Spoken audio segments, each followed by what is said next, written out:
Hey guys, welcome to a brand new video on my channel, Meg's Movies. If you are new to this channel, this is basically where I talk to you guys about my passion for movies. This goes from collections, hauls, reviews, and today's video, so let's get into it. Okay, so I started this series last year and figured I'd go on to do the next section of this series. I was meant to do it in November. That never happened. It's now February. And I was trying to think, what video do I want to do today?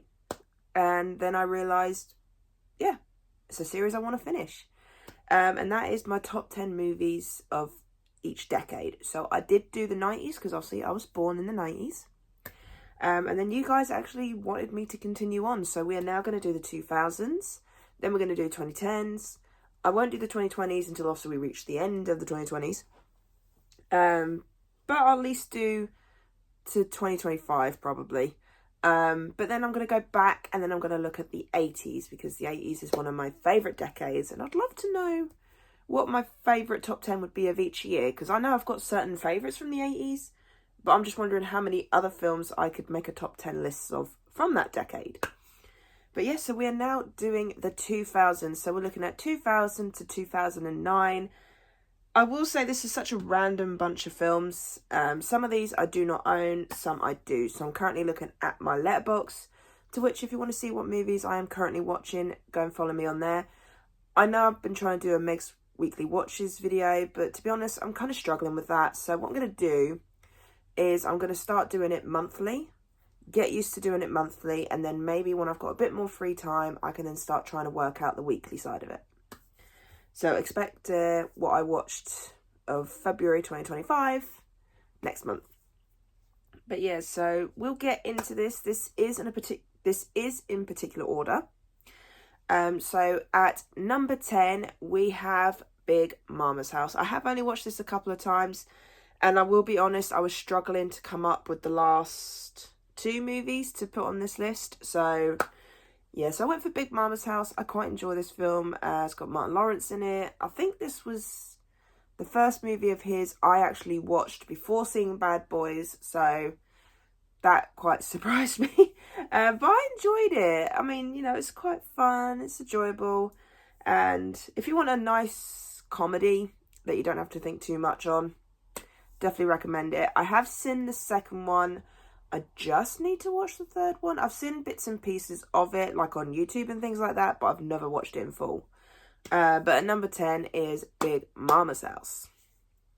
Okay, at number 9, this is one from my childhood, and you know what? I haven't watched it in so long. I might actually even put it on this week, because I'm thinking of like scenes from it right now, and it's making me want to watch it. And when I have that feeling, I do want to start going with it. And that is The Little Vampire. This is such a classic vampire kids movie. Very weird as well, as you can see. That is something that does happen in the film. But it's fun and unique. And I think there was an animated film that came out a couple of years ago. Does that count as a remake? Because if so, I'll do a live action versus live action versus animation. So do let me know. I'm not really 100% sure. But no, I remember this quite a bit, actually, especially since I haven't watched it since I was a kid. And as you can see, I brought it because I was feeling nostalgic and then never watched it. So I do plan to, do not worry. But yeah, that's a little vampire film. I think that was, say, back when I was having my vampire craze, and I still am. But I just remember this one being a little bit weird, but fun.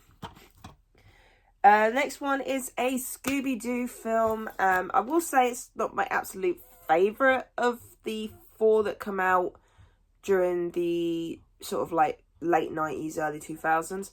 And that is Scooby-Doo and the Alien Invaders. Do not get me wrong, I do enjoy this film. But to me, the other 3 that come out before this one, I enjoy the most. But no, I do have fun with this. I like the idea of the aliens. I will say the song in this one, though, that Shaggy and Scooby sing, although it's cute and adorable, not my favourite. But no, it's a fun little movie, and just, yeah, if you haven't watched any of the classic Scooby-Doo films, definitely watch this one at least at some point.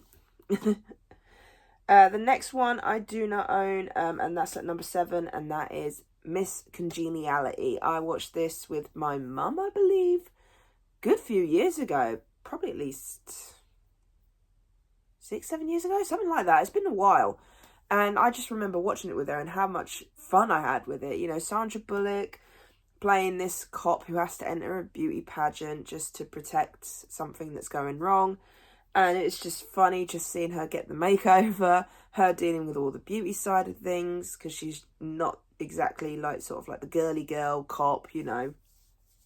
And it's just so funny to watch. And even the second one, I say both films are really enjoyable. The first one is the better one, but the second film's also really good. So if you have not watched Miss Congeniality, definitely watch that. And The Proposal. Sandra Bullock in both those films, hilarious. So yeah, give it a watch if you haven't and you want a nice, fun little cop movie. This is one I'd recommend. Okay, at number 6, I had to include this because I just remember watching this only a couple of years ago, I think.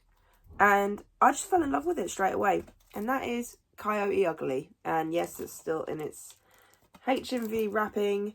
And you still got the sticker there when they were doing the 5 for 30. So that was years ago, as you can see. But yeah, so I actually quite enjoy this one. It is one of those little girly movies, but it's a fun girly movie. You know what I mean? But no, I enjoy it. I have fun with it, and I put it on from time to time. The songs in this are fun, and it's just got some fun little dialogue, fun characters. So yeah, Coyote Ugly. If you have not watched it, give that a go. All these films, I would say, watch and give them a go. The next one, so the top 5 are my absolute favourites from this year. Are ones I've watched on repeat, things like that. But number 5 actually has a bit of merit to it because we are getting the 6th film from Marlon Wayans, and I'm so excited for it. If you couldn't tell, that is Scary Movie. The first one will always be the best one in my opinion. So funny, and just, I love parody movies, but Scary Movie, I'd say 1 to 3 were the best ones, and just honestly just fun characters. They take the piss out of so many horror movies, Scream most importantly, but they do it well. It's fun. There was another parody film that came out in this year, which was Shriek If You Know What I Did Last Friday 13th, I think it was. Not gonna lie, I'm not really sure. But yeah, so I think that's how the title is. But out of the two, Scary Movie was the better one. I love Brenda and Sydney. They're both hilarious. Both the actresses that play those characters did absolutely amazing. I love all the nods to other films. Like, if you want a good parody film, Scary Movie, hands down, watch that one. Maybe Date Movie, that is kind of funny. But to me, this is where the parody started, and it started off well. Okay, and now into my top 4, and some people might be surprised this isn't at like my number 2 spot. That's Scream 3. I know, it's at number 4, but there are 3 other films ahead of this. Why did I have to think? There are 3 other films ahead of this one, just because I get a lot more enjoyment from them, but this is still a good film. Like I've said before in the past, the Scream franchise has never had a bad film, in my opinion. It's one of those very rare franchises where there's not one bad one. You enjoy them all in some way. And so, Scream 3, absolutely love it. The whole voice changer box that can mimic any voice, I will admit, annoyed me a bit. A fun idea, I get it, but they could have done without it. But no, Scream 3 had to be in the top 5 at least, because I do enjoy it. I do like going to this one. The fact that they visit a stab movie set because there's murders going on there, and it's just like you're getting to see Sydney's house and all of this. So there is certain things that aren't great about this, and I will be talking about that when I do the reviews properly when Scream 7 comes out. But no, this is really enjoyable, and hence why I had to be in my top 5. The next one I do own, but it's in the Disney box sets collection, and I'm not going to pull that out to try and find the disc. And that is Emperor's New Groove. I feel like this is one of those ones that was underrated for a while, but then it found its love in future years, and currently a lot of people do enjoy it. Cusco and Crunk, hilarious. I love them too. Just all the characters. Yzma is a fun villain. So many things. I mean, the whole, I've been turned into a cow. Can I go home now? You are excused. Anyone else? No, after him! You know, just so many fun moments in this, and just the characters are fun and enjoyable. I would love an actual proper sequel. We had got Krunk's New Groove, which was a spin-off for Krunk, which, to be honest, he is one of those characters that kind of deserves one. Sometimes those side characters don't really need one, but Krunk, I definitely would say so. But I will say Yzma is probably like my top 10 Disney villains. I wouldn't say top 5, I don't think. Maybe, I'm not sure. I'll have to look into it. But it is definitely in my top 10, and just Emperor's New Groove, just, I loved it from the very start. So many fun moments, and just, honestly, if you want a classic Disney movie that isn't too old but also isn't too new, Emperor's New Groove is one I'd recommend. And now onto the final two. These two are my absolute hands down favourites. Ones I've watched on repeat, ones that I can quote when I watch it. Just honestly, so much fun. And I have spoke about this film once before, and I'm going to do it again now. And at number 2 is Charlie's Angels. Drew Barrymore, Cameron Diaz, Lucy Liu. Oh my god, a fun trio. I absolutely loved them in this film. I love the fight scenes in this film.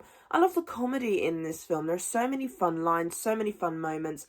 And it's not just like a girly flick. It is an action girly flick. And it's nice to have that. It's nice to have that girly spy action sort of thing, you know? You're so used to the men having their action movies. But this, hands down, the greatest. I mean, it also got Sam Rockwell in it. Bill Murray. Like, so many big names in this. And it is just absolutely amazing. And I'm fairly certain you'll see the sequel on another top 10 list coming up, because I enjoyed that one as well. But no, if you have not watched Charlie's Angels and you want a girly flick that isn't too girly and has action, Charlie's Angels, give it a watch. And then at number 1, this probably won't surprise many people. If you are new to this channel, I'm basically a huge Jim Carrey fan, as you can see from my Jim Carrey review I've done. But a lot of people will know if this movie, they know this movie came out in the 2000s, if you do. And of course it had to be my number 1. It is my go-to Christmas film every single year. I try and watch it as many times as I possibly can. And that is How the Grinch Stole Christmas. Oh my god, my favourite film from the 2000s. I will admit there is a lot of films I still have not seen from that era. I mean, things like American Psycho I still have not watched. I do have it in my collection, I just need to watch it. But I don't think anything will beat this. Hands down, one of my favourite Christmas films of all time. I don't think that has ever changed. I don't think there's ever been anything that I think could top it. I think one may have come close, but I can't remember which one it was now. I'll have to look through all the Christmas movie lists. But no, just Jim Carrey in this is absolutely hilarious. The things he had to go through to get to do this role, and we nearly didn't get it. Oh, and then apparently he said he's down to do a sequel. I'd happily have that. Although I'd say I would also like this just to be a standalone. But I'd also like a sequel just because it'd mean more Jim Carrey films. But no, honest to God, absolute classic Christmas film. It's one of the better Dr. Seuss live action films, because it's that and The Cat in the Hat I think we got. I think that was it, live action wise. This was the better one out of the two. Really enjoyed it. And if, like I said, if you want a more adult version of the Dr. Seuss story, give this one a watch. So many fun lines, so many quotable moments, and I just love it. And of course it had to be at my number 1 spot for the 2000s. So yeah, I really hope you enjoyed this video. If you did, then do give it a thumbs up. And if you are new to this channel, then go ahead, hit that subscribe button and also notification bell down below to be notified when I post. And leave me your top 10 movies of the 2000s. Very weird to say that. Let me know. I'd love to know if you guys agree with me. If any of these would be in your top 10, I would love to know. Of course, I've seen the next one will be 2001. I am going to probably space this series out a bit more this time, whereas I was trying to get it all done at once when I was doing the 90s. So I'll probably space it out. When I feel like up to doing the next year, I'll do that one and I'll do it then. But we'll see. But no, I really hope you enjoyed this video and I'll see you guys next time. Bye!